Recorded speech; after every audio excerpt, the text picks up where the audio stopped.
Podcast number 18, Metals. This slide here shows different types of metals and strange rocks beside each of the metals. This poses a question, where do metals come from? Well, most pure metals like aluminium, silver and copper come from the Earth's crust. They're found in ores. These are solid materials called minerals, usually occurring in rock, from which the pure metal has to be extracted. The properties of pure metals can be improved by mixing them with other metals to make alloys. So the process is the metal ore is removed and extracted from the crust. This is then taken and refined and produced in a foundry. Different chemical processes and heat are involved here. And this gives us the basic shapes and forms of metal that we can use in everyday manufacturing. Now, metals come in two families, ferrous and non-ferrous metals. These are pure metals. Ferrous metals contain iron.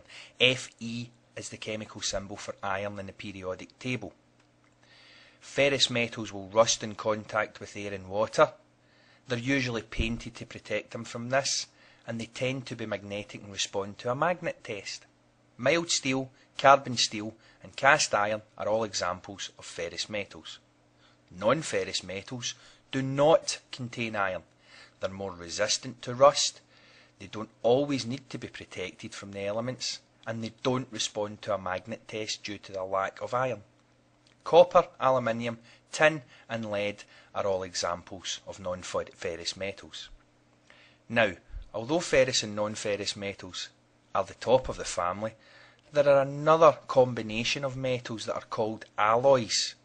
Now, 6,000 years ago, people made things from metal for the first time, basically copper from its ore.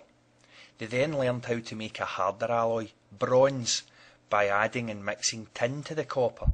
3,000 years ago, iron was discovered. And then, by adding small amounts of carbon to iron, they found they could make a particularly useful alloy, steel. How common is steel nowadays? So let's look at metals we would find in school. We would use aluminium, copper and brass. Can you think of any projects where you've used any of these metals? And silver, mild steel and carbon steel. Let's see if you can identify some of these metals and alloys next time you're in the workshop. Happy hunting, guys.